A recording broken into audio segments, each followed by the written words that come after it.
First, we're going to be talking about a very recent news story. Unfortunately, I believe for the first time, a swatting incident involving a streamer, a gaming streamer, has gotten somebody killed. And this happened. When did it happen? Happened more or less it was about 36 hours ago, give or take, Okay, yeah. from the And live. it got a completely innocent man killed by police, very tragically. So let me deconstruct the whole thing here, and I'm going to do this as quick as I can. And I'm also going to cover a lot of things that current news outlets are not covering, or are getting wrong. A lot of people are getting a lot of information wrong here, which is to be, that's kind of normal. This is a really bizarre story when you first look at it, and it's kind of all over the place. So a couple of things that need to be cleared up right away. So the Wichita police got called in. It was at the time, this was confirmed earlier on, that the number was that they could tell it was an internet number. It wasn't an actual real local number. The phone number? So, yes. That the guy called it in from? This, yeah, okay. This had been confirmed early on in the initial reports coming out of Wichita police, out of the department there. And this also is why and how quickly they were able to arrest the guy who called in the actual phone call. But before we get into that, there's still a few more things. So first of all, this all started from a Call of Duty match, I believe it was, where some people were playing and one team lost, and somebody tried to blame somebody else, and somebody else got upset. And then one of those parties, and this is what we're not 100% on, one of those parties, probably it's looking right now like the guy who blamed one of the people in his team, he was the one who contacted this guy called Tyler Barris. And this guy Tyler Barris is what he's called, he's to quote himself, he's a professional swatter. Like his Twitter handle was Swatistic, which is an insulting thing to use. But he actually swats people regularly. He's been arrested once before for calling in a bomb threat to local news stations. So he has actually been doing this for pay for quite a while, which is part of the reason why they took the call much more serious, is because he put on a pretty good show. Like the way that he paused, the way that he talked, the way that he done it. It's actually, if you listen to it, you're like, it was pretty convincing. Why would anyone believe this? It was pretty convincing, but at the same time, or it doesn't sound convincing to the untrained ear. To the untrained ear, you're like, that sounds like a crazy person calling in with a bunch of BS. But surprisingly, that's actually what happens when you have a bunch of people calling in, stuff like this. That's actually how they talk in a lot of cases. It's actually how they talk, how they go about things. They're very emotionless. So I understand the general reaction by the police officers. Now, the thing it's something you want to take seriously. Yeah, the thing that was weird with the shooting, and I won't go too much into that, but the guy who did shoot him was across the street behind a police car. He said that he shot because he was fearing for the officers' safety who were, approaching the house from the sides. But it's to me, I feel it was a really bad call. Well, that may be. I don't want to get into the we stuff won't about the get cop too much. that actually shot. That's a very touchy thing, and I mean, yes, there's going to be two sides on that. Like, oh, he shouldn't have shot, or it wasn't. He should have. I don't want to focus on that, whether or not the shooting was actually justified. The point of the matter is that an innocent man died because of this scumbag Tyler Barris, who may he rot in prison for all eternity. Now this is interesting here because he can be brought up on federal murder charges. Mm-hmm. It was across state lines, so and this is where it falls in. Now I'm not a lawyer and I don't know the law too well, but there's a couple of things here that are really obvious that I suspect strongly he will be made an example of, because first of all, he's a complete asshole. Like when he actually talked to Keemstar over at Drama Alert, which is really crazy that Drama Alert was able to get him so fast. But this guy does like the fame, so he jumped on the chance to talk to Keemstar, and then he was arrested literally hours later, which was kind of fascinating. Now he said that he doesn't deserve, he's not the murderer because he didn't pull the trigger, but what he did is he filed a false police report via calling into 911. What he was doing in that moment, reporting a false crime, as well as trying to spoof a number, those things are illegal. You can't call into a police department, say that there's a fire or that you're holding hostages. You just can't do that. You can get into big trouble doing that. So naturally, he's committed a federal offense, and then in the process of that federal offense, somebody died. So that means that he can be brought up on first-degree murder charges. Now, he also accepted money for this. Now, he's accepted money for this multiple times before, and he's been caught doing this once before. He actually got caught when he called in a bomb threat to a TV station. But because he's been accepting money, and that's how this whole thing happened, when the gamers who were having the dispute, one of them contacted him and said, hey, I want you to SWAT this place. He said, well, you have to send me some money. So the guy sent him some money. Apparently it was about $1.25, apparently.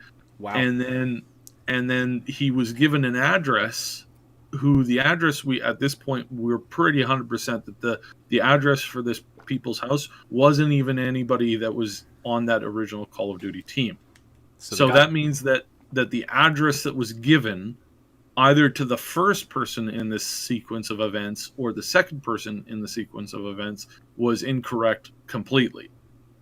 Or maybe it got mixed up between him calling it in and receiving it from the person who paid him to do this. Mm-hmm. But and the person who paid him to do this, I feel, is equally liable.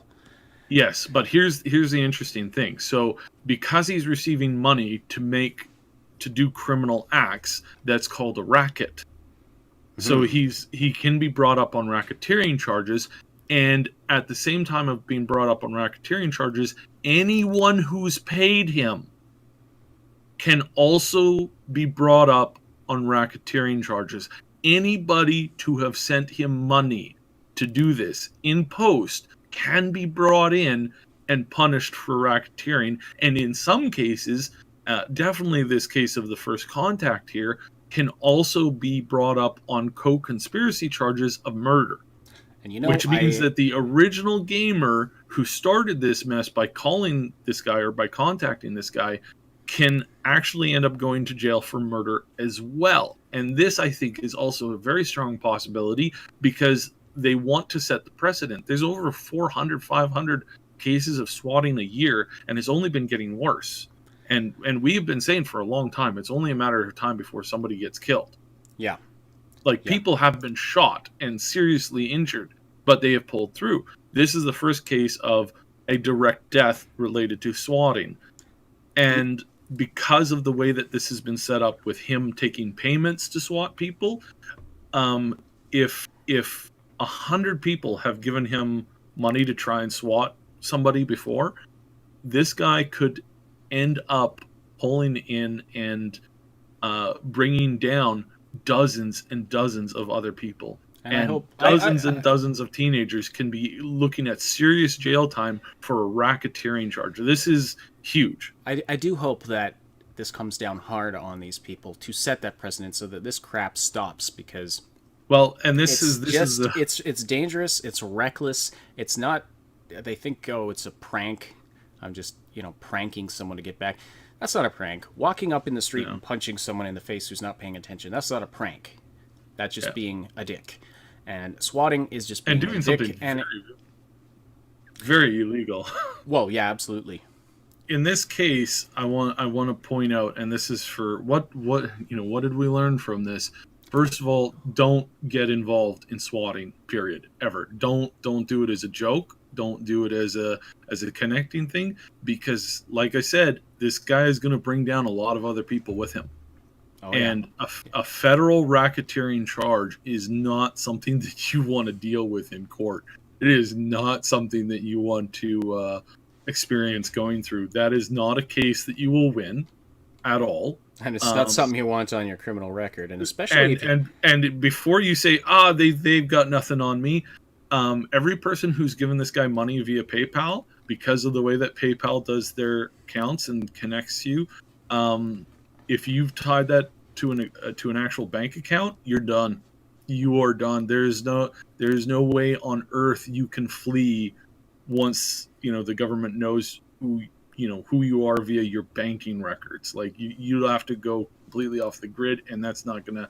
I mean, even that's not gonna fly. Wow. So there's going to be a lot of people brought down by this. There's going to be a lot of people that are going to go to jail who right now, and even this guy was so cocky yesterday when he was on the Keemstar show. He was like, yeah, no, they've got nothing on me. Like, yeah, I might have some jail time, but I didn't commit murder. Actually, you did. He's probably in for a very, very shocking surprise there, and I hope so. I hope so, because I hate it, and the fact that he would be so smug about it. A man is dead. Yeah. A man is no remorse, dead because of you, and you're gonna act like a smug asshole about it. Like, you can get. I really want to. It's interesting. Now there's ways to defend yourself from swatting, actually, and now that this has happened, unfortunately, now is when people have started to discuss. I myself am fairly well protected from swatting, because I did something that I think if you're a gamer and you do streams and you are you potentially feel that you can get caught, which, like, your address can be found out.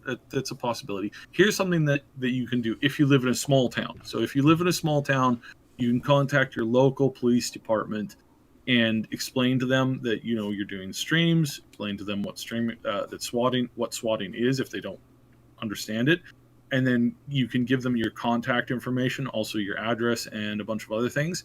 And then if a call comes in for a SWAT, and like I said, small departments, this happens. Usually the person you talk to is usually the person who okays the SWAT team to go in, and they'll go, oh, I talked to this guy yesterday or the day before, person, if you're a guy, and they said this was a possibility, and because they're a good cop, hopefully that they did their research, they go, okay, what I'm going to do is we're going to send a squad car by, and we're just going to knock on their door, and they're going to do a check. And this is because a lot of celebrities have been swatted before. The same thing that they do there. They have to go out. They have to confirm once a call has been made. But instead of showing up with 10 vehicles and a bunch of guys with like full on autos, they actually just show up with a single squad car without their lights on, walk up to the door, knock on the door, or contact you. Here they'll actually call my cell. So that's if you live in a small city, like a small town or a small area where it's it's only a few thousand people. This is really handy. This is a really handy way to deal with swatting. But if you're somebody on the other side who's thinking about swatting somebody, let this be a lesson. Don't, because you could face 40 years in jail. So and this is just by being semi-connected to somebody who then goes on to do a swatting event down the road. Like I said, every person who's paid this guy money is probably going to go to jail. I would suspect that because DAs love this kind of stuff, where they catch a guy and then they find that he's been running a racket. Doesn't matter for how much money. He could be running a racket for a penny. The minute that you accept or you pay somebody to perform a crime that's worth any monetary value, that's when these DAs will go, and it helps fluff their numbers, so they will chase down everybody. They will get 'cause they convictions. can You might run. not spend, a 13-year-old or somebody who did it when they were 13. They probably not going to go to jail for a long time. They might get a plea out of it, but it still helps the numbers. So, like I said, DAs, they love this stuff. Hey everybody, thanks so much for watching. Don't forget to like and sub. Huge thanks to our Patreon supporters. If you happen to be watching this on your mobile device, we'd love it if you installed an app or a game using our GOTBox link. It's a great way to support this channel, and it doesn't cost you a thing. Tap right here or go to gotbox.com/the League. We've got big plans and tons of content coming in the future, and your views and support mean everything to us.